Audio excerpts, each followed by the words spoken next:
And then that's us just going right to the cavern here. The cavern's a new area. It's actually kind of cool. I like it a lot more than most of the areas they put into this game. I think a lot of the levels are kind of just like the Promenade of the Condemned with just different art, and it's actually not that unique. Whereas the Caverns has its own look and feel, which is totally different. They still reuse a couple of enemies. I would have liked to have seen, you know, especially for a DLC, every enemy to be totally different, but overall, I think they did pretty good here. Most of the enemies in this level are totally unique.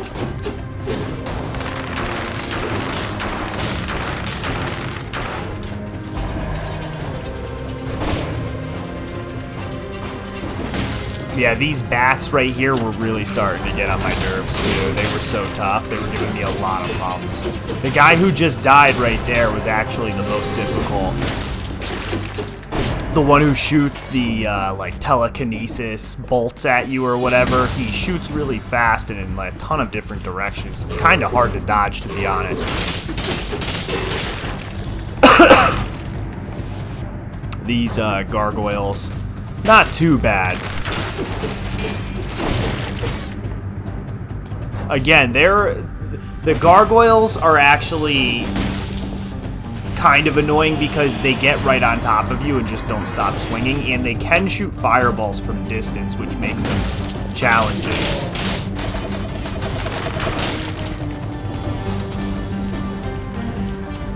They're definitely harder than most enemies. Oh yeah, I was pissed when that happened too, because they didn't really give you anywhere to dodge when that happened. Yeah, you know what that guy looks like up top who's shooting those beams? He looks like Faceless Void. Faceless Void had, from Dota 2, had a head skin that kind of looked like tentacles on his head. I know that's supposed to be a hand, but it kind of looks like tentacles. Yeah, I'm getting blasted by that guy shooting fire at me. It's a nightmare. What I've noticed happens a lot in this game that's kind of frustrating is when you're trying to jump up in the air and do your downward smash, your guy just happens to grab onto the ledge above you. It's really good for generalized pathing, but for someone who's trying to be extremely specific in their commands, it's almost like they needed to have like axis control on the controller itself, so that if you're not pressing down, then you can grab, but if you're pressing down, don't allow your character to grab onto the what's the specific, it's the terrain of the level, but there's a specific thing to it. It's like terrain that you can jump through. There's a name for it that Unity and Unreal uses. Oh yeah, I was worried about dying right there too, because I didn't know how many spinners were coming at me.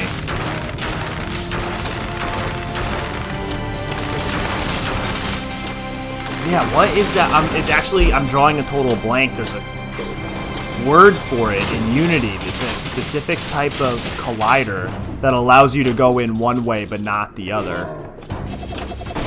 So when you jump through it, you can jump through it, but you can't jump through it going down unless you specifically enter commands. Like in this game, you press down to traverse through the terrain, but you can just jump through it. So you have to, like, it basically allows you to go one way and not the other, unless if you enter specific commands that you enact in code. Yeah, and then that like 8-way explosion, that's annoying too, because it's hard to get away from that unless if you're really like running away. It forces you to play extremely defensive. I think I popped my first potion right around here. I don't know, I can get pretty greedy at times where I try to stockpile my potions. It's caused me to die a few times for sure. Yeah, you can see my guy, he's like barely moving. Yeah, that definitely pissed me off. I guarantee that pissed me off. My bow, I hit him like 4 times, still didn't kill him.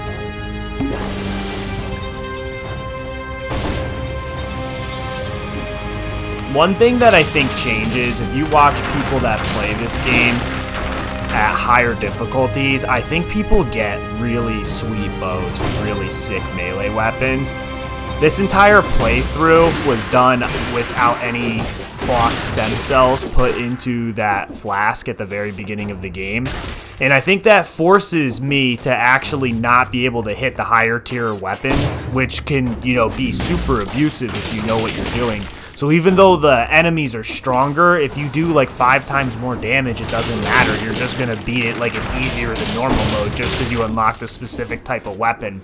So I was really good at Diablo 3 when it first came out. I mean, it was nice at Diablo 2 as well, but Diablo 3 is the same exact style of game as this, where you have items and skills and talents that all compile on your character and make your character really strong. But everything is randomized. So in that game, it's called Magic Find. The greater the Magic Find, the higher chance you're going to find awesome items and weapons and make your guys stronger. And the way that compares to Dead Cells is that every time you do a run in Dead Cells, it's almost like you're starting a new file in Diablo, it's just on a much smaller scale. And some runs in Diablo, you honestly get like just an unbelievable item in the beginning of the game, and it makes your guys so strong and stupid. And then other times you play and you're suffering real hard because you never get the drop that you needed. And that was always one downfall I had, or at least felt towards these types of games, is that why should I be punished by, you know, random luck and random chance? And that seems to be a common case with a lot of these games that rely on percentages. So they're like, oh, you know, 20% chance of a plus weapon dropping, and then, you know, you keep putting your cells towards that guy and he increases the chances of it happening, so you have to keep playing the game over and over again. But it's like, that almost takes the fun out of it for me, because it's like, well, why would I want to keep replaying this just to increase my chance of getting a better weapon? You know, why is the end game content or the bosses not just scaled towards normal mode? Make them so difficult that you can't beat them unless you're nice. Take the random variability of the game out of the equation, and then just give me nice stuff once I'm good enough to actually beat top end enemies like World of Warcraft.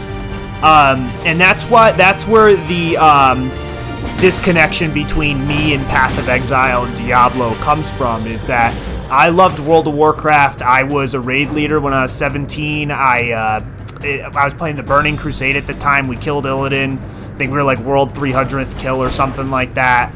I don't like games that take all your gear away or give you better gear based on luck, and that's heavily involved in this game. And I feel like everything should be even playing field, like Dark Souls. You finally kill that really tough boss. Give me the item. I just slayed a really tough boss.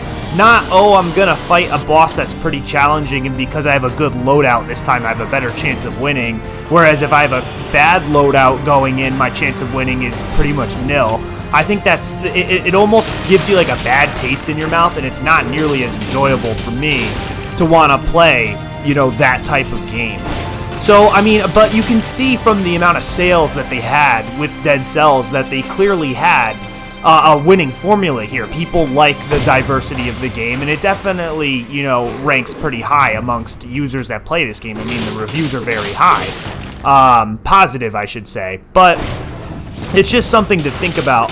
If you guys watched any of my if you watched any of my Salt and Sanctuary videos, Salt and Sanctuary was very closely related to like how World of Warcraft was created. You defeat the hard boss and you build your character up appropriately, and you reap the benefits of the game as you progress, instead of, you know, the luck and chance and variability that is heavily, you know, produced in this game.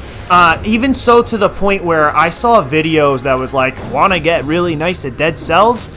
This is what you need to do. Pick up only recipes that you know that are really good towards your character. So I was thinking to myself, okay, so then that's even controlling a random variability. I don't want to figure out, after I've beaten the game 50 times, what recipes produce the best items, and to only pick up the best recipes in the game, so that I manipulate random chance, so that if I have, like, say, a random starter weapon, random bow and arrow, anything like that, oh, because I only picked up the best ones in the game, I'm always going to have a really good starter weapon. Well, that's ridiculous. I should never have to choose what recipes I'm going to pick up so I can control random variability down the line. So that's another instance of something that I just think is a totally broken mechanism.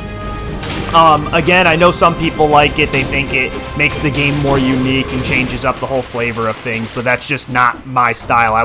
In my game, the game that I'm creating, I will not implement mechanisms or mechanics like that at all. But there's a lot that they do right.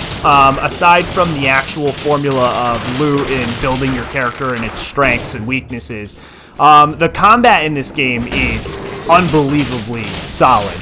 The control of your character is really, really good. I mean, one thing I noticed almost immediately upon playing this game is that if your character jumps into the air and he goes near a ledge, he grabs onto it if you're even close to it every single time, and the animation looks crisp, which is tough to do. It sounds simple, but it's really not.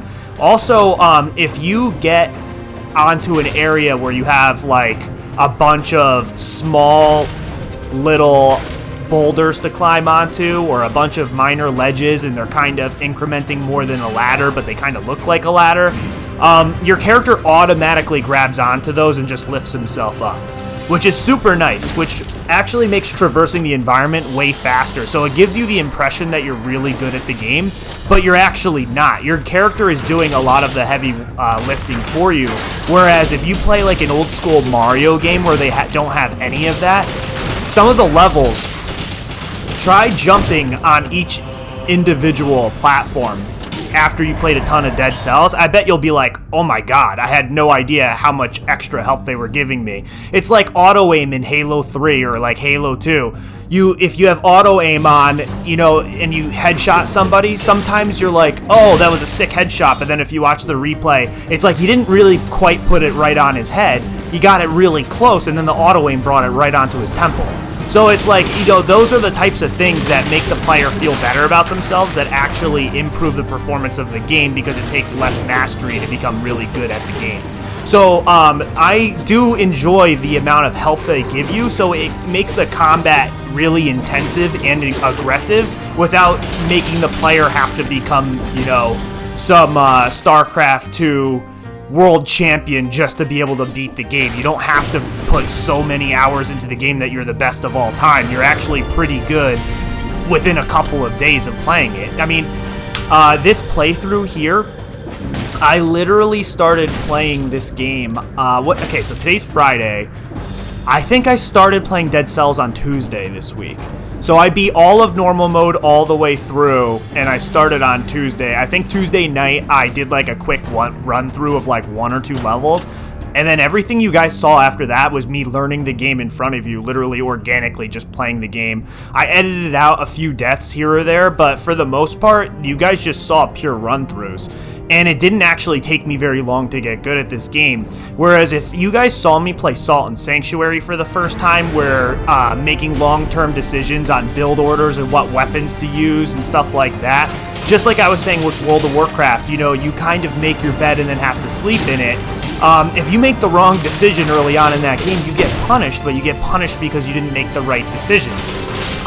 Whereas this game's a little more forgiving, but then once you get good at this game and you just want the good items and you know if you're getting screwed on a run, it just gets frustrating. So there's positives and negatives to both styles of games. But I would have died a lot more in Salt and Sanctuary if it was my first time than I did in this game. I mean, I think I had to redo maybe like an hour and a half worth of material on Dead Cells before I beat the game all the way through. If it was Salt and Sanctuary, you guys would have watched me redo like 5 hours of that game probably. So the actual skill cap of that game is much higher than Dead Cells. Granted, I haven't played with boss cells. I don't know how crazy it can get, but I'm imagining it's very similar to the Diablo style games where it's more about understanding the items and the mechanics of how you should play the game than it is about actually being able to get in an enemy's face and dice them up. So one thing I saw online was beat the game with 5 stem boss cells, or boss stem cells. So I was intrigued and wanted to hear what the guy had to say. And he was like, yeah, basically you run through the levels, you don't fight anybody, you hit all the time doors, so you get a ton of cells from the time doors, which is what you want anyways. They give you an extra scroll in case you missed a scroll on the way to make up for the time difference that you're trying to hit.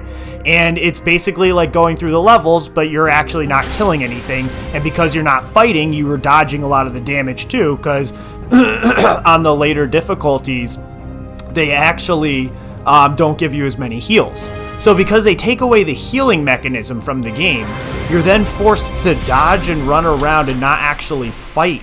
And I was like, that sounds so lame to me that you're gonna literally make 5 boss stem cells or 4 boss stem cells or greater so difficult with so little heals that you literally just have to run through it or find some mechanism that you can abuse to the maximum ability to beat this game. It sounds a lot like if you hit top tier Diablo 2, like ultimate dungeons and stuff like that. It's like you need to have, 20 points in lightning spears, and if you're playing as an Amazon, and you gotta have like 10 points in life steal, and you gotta have 8 points specifically in this, and it's just like, come on, man, like you shouldn't force the people that are playing your game to have to learn the exact way to beat the game at the end just because certain items aren't balanced correctly and they kind of stink. And you can see that with what's it called? The nutcrackers. The nutcrackers are awful in this game. The nutcracker is that item that looks like an axe, and it's super slow, but it doesn't have like an auto guaranteed mini stun on it. So the way I would balance it if I was the game developer of Dead Cells is the nutcracker damage I think was about right, but it should be an auto mini stun on any enemy you fight. So if any charge up from any of the mages, any attack from any of the strong enemies should auto be canceled, and they can restart the animation to attack again, but that would make up for the speed difference. So yeah, you might still get hit by their first swing, but the second swing of their animation, you would stop that, and then you would kind of get your footing again. And they don't really do a good job with stopping the attacks. So we're going to transition gears here. So this is actually the giant boss fight right here. This boss fight took me probably 4 or 5 attempts to actually take him down. I realized upon watching the other YouTube videos of people fighting this guy that I have terrible gear for this boss fight. Reason I say that is my daggers and my bow and arrow are very bad for hitting this guy's eyeball. So when you hit these hands, the hands take damage, but then they open up the eyeball, and the eyeball is his actual health.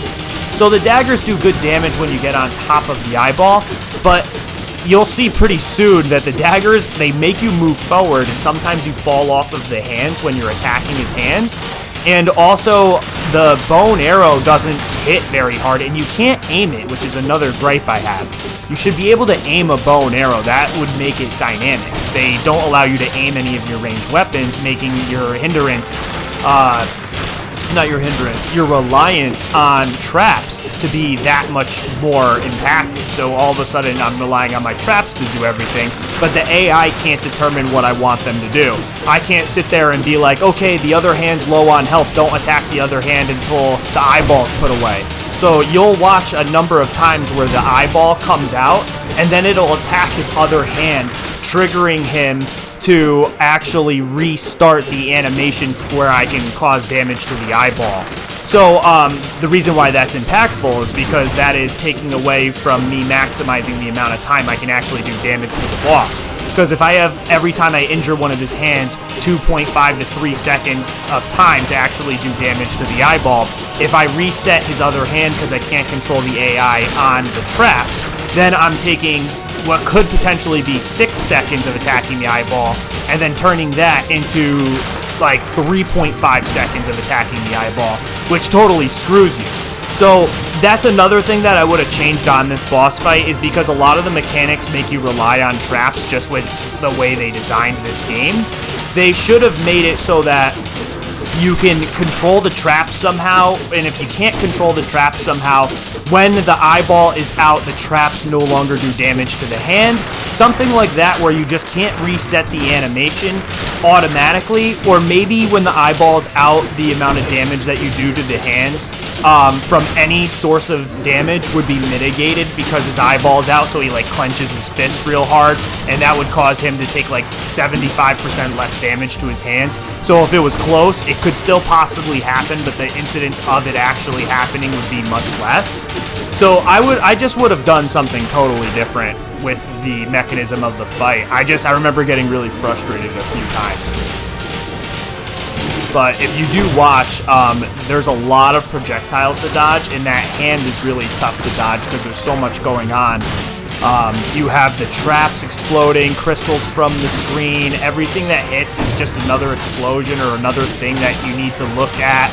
And you know what ends up happening is the screen gets so cluttered, it's hard to see what's going on and really feel yourself through the level. So you're like, where am I? Like, what is actually happening? I have no idea what is going on, and it's just because your eye has trouble tracking so many different things happening all at the same time.